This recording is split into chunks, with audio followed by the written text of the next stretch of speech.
Hi, welcome back to Whitewater Video Review. We've got another video on the North Fork of the American, this time a little lower flow, probably around 1500 CFS. Nick sent this in to Oh, us. look, it says 920 CFS right there. Oh, yeah, it is. It's definitely lower. All right, there we go. And so, yeah, they're entering slaughter sluice right now, and it's so much lower. You can see they're taking the right line versus. It's lower than we just did an episode. Just to say, it's lower. We just did an episode about another guy's North Fork American video. So if you haven't seen that, you can go back and compare it. That was at like 2300 CFS. Yeah. So 900 CFS is a lot lower on this one. And just to introduce ourselves, I'm Aaron Cabaniola. This is Zach Collier, and yeah, another fun video review here. Nice ride up on the pillow there, and like surf off of it real well. And yeah, they seem like they're good rowers just from what we're seeing right now. They have pretty good spacing between the two of them. And, you know, the red boat waited for them at that because that's a tight move. That was a good spot to wait.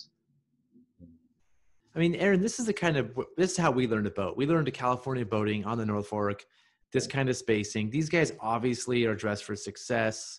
Yeah. Like, this definitely seems like a solid bunch. You can tell right away that they know what they're doing. Yeah, definitely. And there's a third boat up there too. No, they're running pretty tight. And like, look at that. They're switching spots. Okay, yeah, go ahead there. Yeah, like, yeah, good, right? Just like, don't try to force it and switch around. Let's see how they do with shipping their oars here. That looked pretty good there. Now, this isn't a typical Californian boater because he is running open oar locks. Most Californians are running pins and clips on stuff like this. He's got the open lock, but he's got the little thing that you can slide down in there if he wants, right? The right when he needs it. It looks like, let me pause it.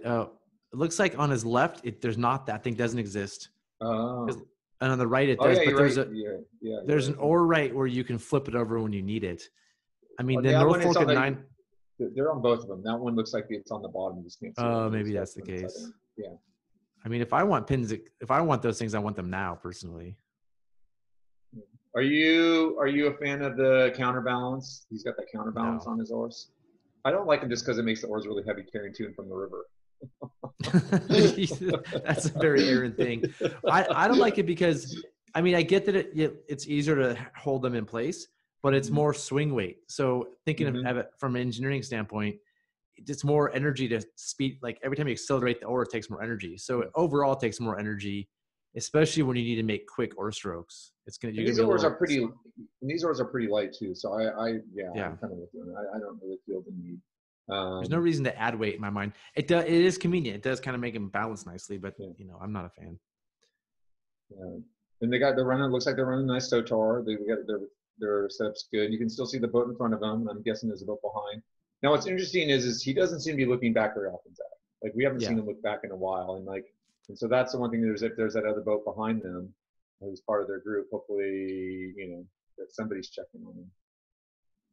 Yeah, I would have already looked back like 4 times at this point. Yeah. Okay. I didn't notice that. Thanks for pointing that out. That's a pet peeve of mine.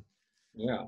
And the other thing I'm going to say here too is so far noticed is he's not using his paddle crew a lot, which isn't a big deal in, you know, oar paddle combo like this. But I've just seen a lot of times where people get into trouble because they don't use their paddle crew, and then when they need the paddle crew, they don't perform well. And so it's good to use them, I feel like, a little bit to warm up in the practice. And maybe these guys have bowed together a bunch, and it doesn't matter for them. But maybe they're just along to help, and maybe they just know what to do. You know, they obviously look skilled. Yeah, but I find it's good as a guide to know how my crew's going to perform for me that day, and just kind of get into rhythm. And so it's like kind of your warm up dance. Yeah, if that makes sense. And just kind of using, you know, consistently throughout the day. So then all of a sudden, like they're spacing out. Oh crap, we have to paddle, and then you're like, I need you now. Yeah, and you're like, wait a minute, I thought I was on vacation. Yeah, exactly. I mean, these two paddlers look pretty. I mean, they're wearing rescue vests. They have throw bags around their waist. They look like they know what's up. So we're running right today. Chamberlain, this is a sweet line, right? I love this rapid, and he's definitely going to be shipping his oars, right? You don't make this line without shipping your oars. No, but what's interesting to me is I felt like around 900 we couldn't used to go right. We had to go left. So maybe they're both smaller than the 14-footers we used to run, or maybe there's a little more water than that. Yeah, I mean 900. It depends on tributaries, and I remember going right all the time. But notice this is a beautiful ship, double ship. This is how it's done. Both blades forward. I mean, this is just, we're about to see excellence here, I'm sure. Goes through it, no problem, ready to row. That Keeps is the a blades up high so they don't catch the current at yeah. the bottom of the drop. That's nice. Oh yeah, there's that. You want to pause it there? That's that eddy we were talking about, that nasty eddy that takes you back up. Yeah. Yeah. You Yeah. don't want to be swimming here. It will just recirculate you all day long. Yeah. In that left side of the bottom of Chamberlain's. Yeah, just keep getting pushed under and around and pushed under and around. But they also, I mean, they are the safety for. There's another boat behind them, so I'm hopefully they're kind of waiting. Yeah, you don't want to go up into there. That's yeah, of course. But you know, I mean that now I'm a little concerned. I didn't. So do you see downstream? When you look downstream, I didn't see a boat, and when you looked upstream, I didn't see a boat. I didn't like that. Right, there should be the boat in front of him should have waited, and he should be waiting for the boat coming down still. Maybe we didn't see it. Maybe they just weren't in the view as we spun around. Maybe they were in a blind spot or something. So, and maybe they're just 2 boats. I know there are 3. No, there's 3. There's 3. So tongue and groove. We used to like run the middle chute here, which like a lot of people don't realize it goes pretty well, and you don't that wrap rock down below, you're not close to it. They're going to classic left line, which is a fun drop, which is a good drop. But then you get pushed towards the wall a little more down here. I think there's an undercut. There's undercuts everywhere here. So there's undercuts everywhere. Undercuts and sieves everywhere. Yeah. You're gonna get pushed over towards the wall more when you're running the left line. They're doing a good job of missing it. He's obviously a solid boater. That was a sweet. You know, he just kind of pointed his boat and tracked to the right. That was nice. Here's a nice another little undercut here, going to the left. Yeah. At this flow, the undercuts are definitely showing. So I don't know if you see on the guy in the front. Do you see his carabiners on his throw bag? See that? Right there. Kind of, yeah. Yeah. I'm not a big fan. I mean, I know he's using the locking ones, which are the ones you should use. I'm just gonna say personally, I'm not a fan of that. Like, because sometimes I'll forget to lock my carabiners, and I've seen it enough time, and it's on his waist belt too. So most likely, if he got clipped, he could undo the waist belt. But just in general, having carabiners is just extra swag, like dangling off you that you don't need to. Why do it? You know, put it in the pocket, put it in a dry bag on the boat. That PFD doesn't have a very big pocket though, so I think that's his best attempt to put him somewhere. Yeah. Well, yeah. Man, I miss this river. This is just fun.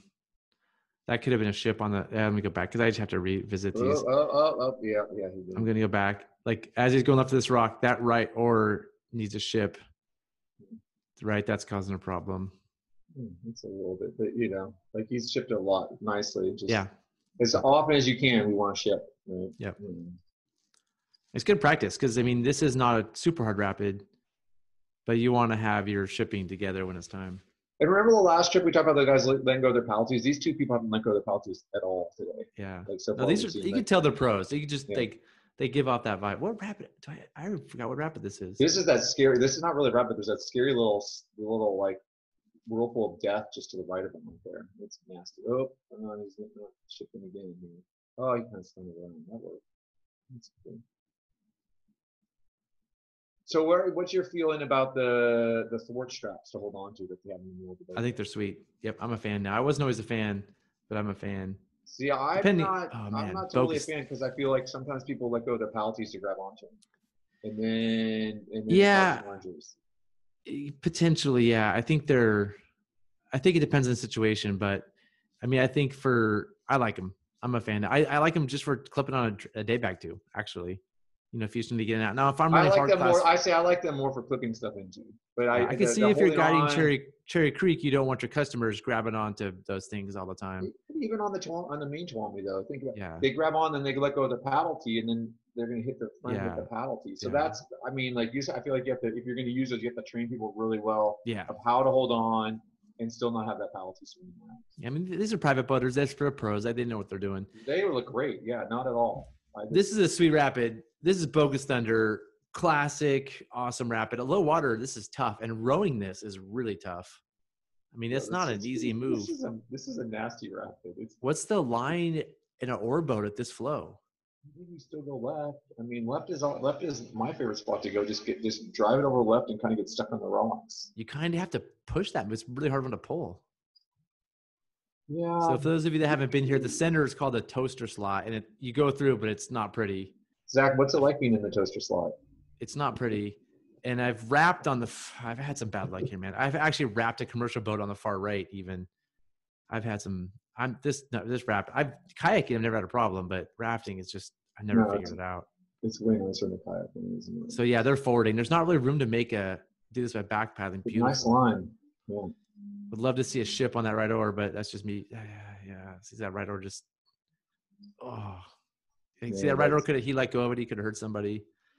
I'm gonna go back because I'm so. That's a nice line. That's a nice line. I think that's it's a great line. But right now you ship that right oar, and you have your team turn the boat, so this doesn't happen with your oar. He could have, the front guy could have taken an oar to the kidneys there. But otherwise, I mean, that's a tough line. And I've had a lot of problems here, so I shouldn't be talking. But that's a great line. Especially at this level, 900 is tough at Bogus. I feel like it's more water than 900. Maybe that's what it is. It's been so long. Gosh, yeah. I haven't been here in 10 years at least. Yeah, now they get the vantage point of the other boats coming down. I mean, so there's a far left entrance. Is that what happened? Yeah, I remember I've done that in a kayak before. Yeah, that actually makes it pretty easy for an oar boat. Now he can take his time to set up. You gotta have a little boat there, I think, to get through. Yeah, looks like a mini Puma or something. Yeah. Again, an oar ship there, blades forward would have been the way to go because now he has to grab his oars. You know, it's fine on this rapid, but if you're running class 5, if you want to advance to class 5, you don't have time to just grab your oars. If this was the entrance of a big rapid. Oh, plan A is left. Oh, I've made this mistake before. Left isn't that what we want? Isn't that where everyone's doing the left? Everybody should be going. Oh, they make it. So that's something. Ooh, they made it nice. Yeah. They got the paddle boat. Yeah. Oh, that's a nice line right there. Wow. I think the paddle boat's easier than the oar boat at these flows. You know, absolutely. If you got a couple good paddlers, that's way nicer. Oh, I've swam here before. Posted on this wall. Oh, yeah, that was not fun. This is tough in an oar boat. I think it's pretty challenging in rowing. Yeah, you have a nice line again. All right, staircase. This is the last big rapid on the run. Oh, but I think, stop. There's a rapid between the two. What is it? Grand Slalom, which that one always messes me up. There's that tough move where you got to cut across the left. Yeah. I was really looking forward to seeing what they did there because that was my nemesis is Grand Slalom.